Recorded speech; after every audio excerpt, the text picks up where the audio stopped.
السلام علیکم ورحمۃ اللہ وبرکاتہ۔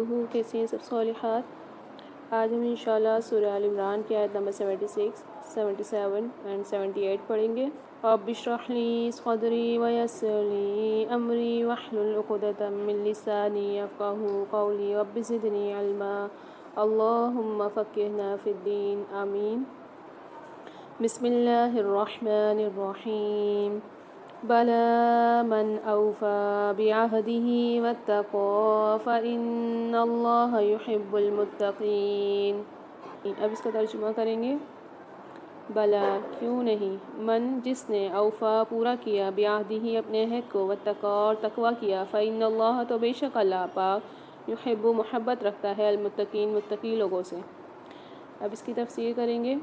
تو پیاری صالحات، اس آیت میں بتایا جا رہا ہے بلا کیوں نہیں، یعنی اس بد عہدی اور خیانت پر ضرور مواخذہ ہوگا۔ اللہ پاک کا پسندیدہ اور محبوب شخص تو وہی ہے جو اللہ پاک اور بندوں سے کیا ہوا عہد پورا کرتا ہے۔ اس میں رسول اللہ صلی اللہ علیہ وسلم پر ایمان لانے کا عہد بھی داخل ہے، اور پھر ہر معاملے میں اللہ پاک سے ڈرتا ہے اور اس شریعت کا اتباع کرتا ہے جو آپ صلی اللہ علیہ وسلم لے کر مبعوث ہوئے۔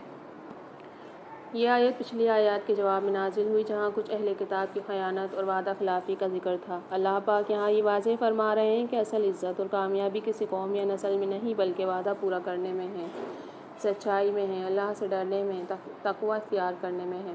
جو انسان اللہ اور بندوں کے حقوق پورے کرتا ہے، اللہ اس سے محبت فرماتا ہے۔ بلا کیوں نہیں، یا یقیناً ایسا ہی ہے۔ یہ لفظ پچھلی غلط بات کی تردید کے لیے آیا، یعنی جو لوگ کہتے تھے کہ ہم پر کوئی گرفت نہیں ہوگی، اللہ نے فرمایا ہرگز نہیں، حساب ضرور ہوگا۔ من اوفا جو پورا کرے، یعنی جو شخص اپنا وعدہ، ذمہ داری اور امانت پوری کرے۔ اس میں شامل ہے اللہ سے کیا ہوا وعدہ، لوگوں سے کیا ہوا وعدہ، امانت، سچ بولنا۔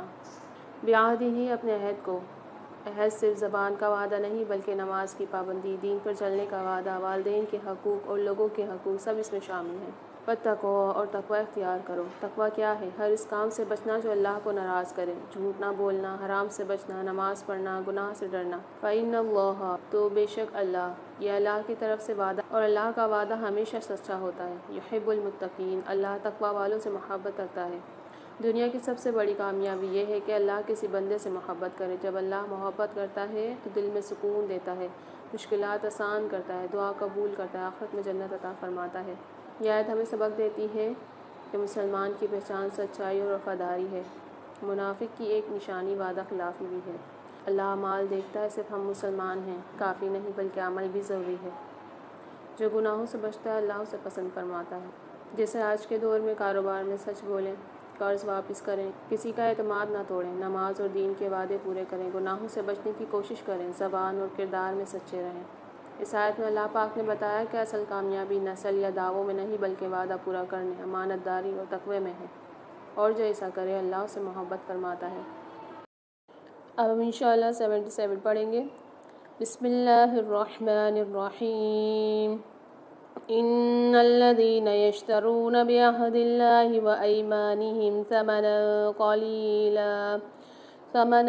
قليلا أولئك لا خلاق لهم في الآخرة ولا يكلمهم الله ولا ينظر إليهم يوم القيامة ولا يزكيهم ولهم عذاب أليم۔ اب اس کا ترجمہ کریں گے۔ ان الذین بے شک وہ لوگ جو یشترون لیتے ہیں بعہد اللہ بدلے اللہ کے عہد کے، وایمانی اور اپنی قسموں کے، ثمنا قلیلا قیمت تھوڑی، اولئک یہی لوگ ہیں، لا خلاق نہیں کوئی حصہ، لہم ان کے لیے، فی الآخرۃ آخرت میں، ولا اور نہ، یکلمہم اللہ کلام کرے گا ان سے اللہ پاک، ولا ینظر نہ وہ دیکھے گا، الیہم طرف ان کے، یوم القیامت دن قیامت کے، ولا اور نہ، یزکیہم وہ پاک کرے گا انہیں، ولہم ان کے لیے عذاب علیم عذاب ہے دردناک۔ اب اس کی تفسیر کریں گے۔ تو پیاری صالحات، اس آیت میں بتایا جا رہا ہے کہ عبداللہ بن ابی اوفا رضی اللہ عنہ سے روایت ہے کہ ایک شخص نے بازار میں کچھ سامان تجارت لا کر رکھا، پھر اس پر قسم کھا کر کہا کہ میں نے اس سامان کے اتنے روپے دیے، حالانکہ اس نے اتنے روپے نہیں دیے تھے، یا کہا کہ مجھے اس سامان کے اتنے روپے مل رہے تھے، حالانکہ اسے اتنے روپے نہیں مل رہے تھے۔ قسم کا مقصد یہ تھا کہ کسی مسلمان کو اس میں پھنسا لے، تو اس پر یہ آیت اتری، ان الذین یشترون والی، یعنی جو لوگ بدعہدی، خیانت اور جھوٹی قسمیں کھا کر لوگوں کا مال کھاتے ہیں، اللہ پاک ان پر ایسا ناراض ہوگا کہ نہ آخرت میں ان کا کچھ حصہ ہوگا، نہ اللہ ان سے کلام کرے گا، نہ انہیں نظر رحمت سے دیکھے گا، نہ انہیں پاک کرے گا، اور ان کے لیے دردناک عذاب ہوگا۔ عبداللہ بن مسعود رضی اللہ عنہ بیان کرتے ہیں کہ رسول اللہ صلی اللہ علیہ وسلم نے فرمایا، جس شخص نے جھوٹی قسم کھائی تاکہ اس کے ساتھ کسی مسلمان کا مال ہڑپ کر لے تو وہ اللہ پاک سے اس حال میں ملے گا کہ وہ اس پر سخت غصہ ہوگا۔ تو اللہ پاک نے اس کی تصدیق میں زیر تفسیر یہ آیت اتاری۔ ابو ذر رضی اللہ عنہ بیان کرتے ہیں کہ نبی صلی اللہ علیہ وسلم نے فرمایا، 3 شخص ایسے ہیں جن سے نہ تو اللہ پاک کلام کرے گا، نہ قیامت کے دن ان کی طرف دیکھے گا، اور نہ ان کو پاک کرے گا۔ وہ یہ ہیں: اپنے کپڑے کو لٹکانے والا، احسان کر کے جتلانے والا، اور اپنے سودے کو جھوٹی قسم کے ساتھ بیچنے والا۔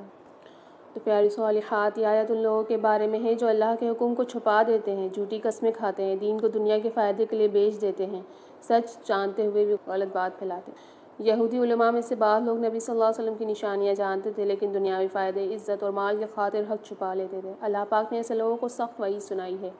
ان الذین یشترون، یعنی وہ لوگ جو سودا کرتے ہیں۔ یہاں سودا سے مراد دنیا کے فائدے کے لیے دین کو بیچنا ہے، مثلا حق بات چھپا لینا، جھوٹی گواہی دینا، دین کے بدلے مال لینا۔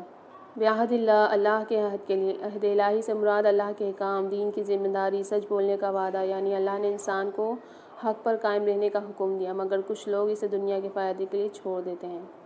وَأَيْمَانِهِمْ، اور اپنی قسموں کے بدلے، اس سے مراد جھوٹی قسمیں ہیں۔ بعض لوگ کاروبار میں، عدالت میں لوگوں کو دھوکہ دینے کے لیے جھوٹی قسم کھاتے ہیں۔ اسلام میں جھوٹی قسم بہت بڑا گناہ ہے۔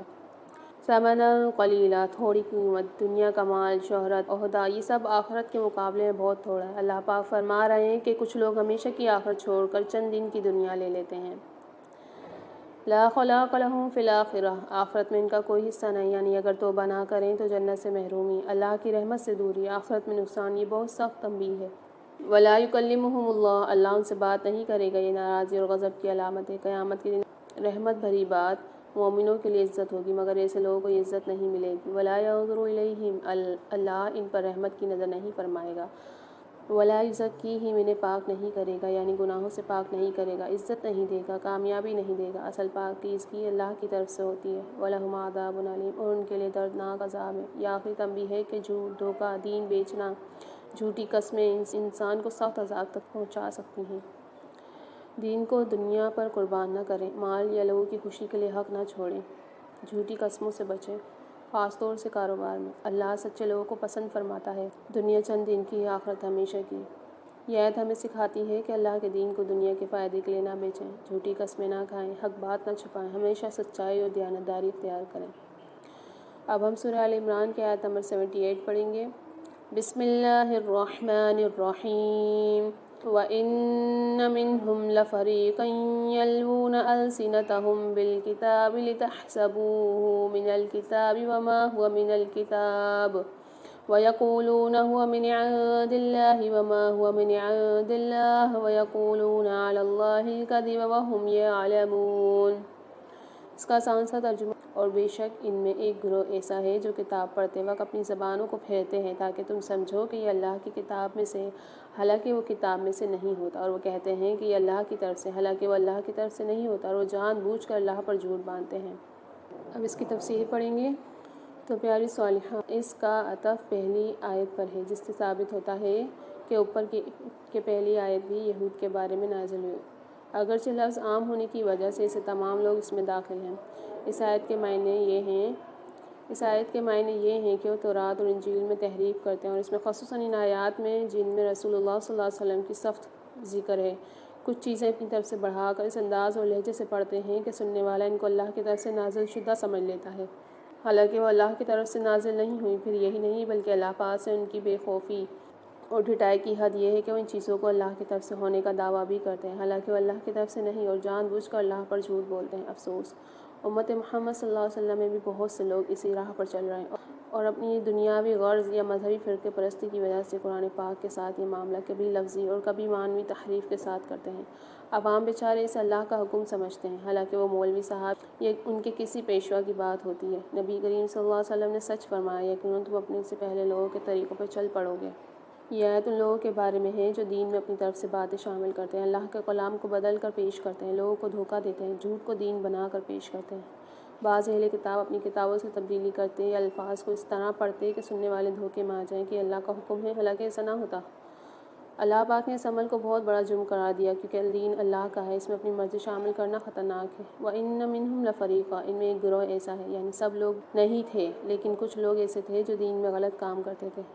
اسلام ہمیشہ انصاف سکھاتا ہے، سب کو ایک جیسا نہیں کہا گیا۔ یلوون السنتہم، اپنی زبانیں پھیرتے ہیں، الفاظ بدل دیتے ہیں، غلط انداز سے پڑھتے ہیں، بات کو توڑ مڑوڑ دیتے ہیں تاکہ لوگ اسے اصل حقیقت نہ سمجھ سکیں۔ بالکتاب ہی کتاب کے ساتھ، یہاں کتاب سے مراد آسمانی کتاب یعنی اللہ کی کتاب کو استعمال کر کے لوگوں کو دھوکہ دینا۔ یہ بہت خطرناک بات ہے کیونکہ لوگ دین کے بات پر جلد یقین کرتے ہیں۔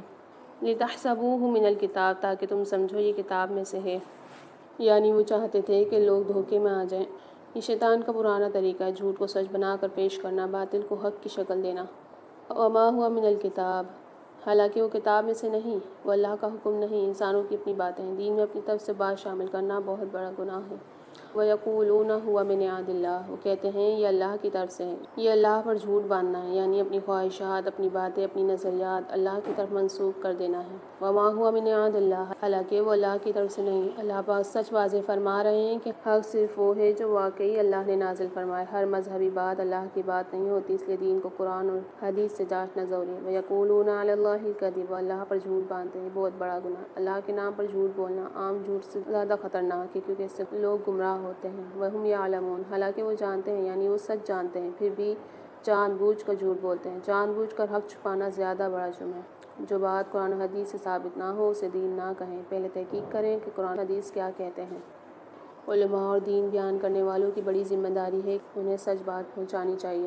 یہ آیت ہمیں سکھاتی ہے کہ دین کو بدلنا یا توڑ موڑ کر پیش کرنا بہت بڑا گناہ ہے۔ اللہ کے نام پر بغیر علم کے بات نہیں کرنی چاہیے۔ قرآن و سنت ہی اصل معیار ہے، حق کو سچائی کے ساتھ بیان کرنا مومن کی ذمہ داری ہے۔ وآخر دعوانا ان الحمد للہ رب العالمین۔ السلام علیکم و رحمۃ اللہ وبرکاتہ۔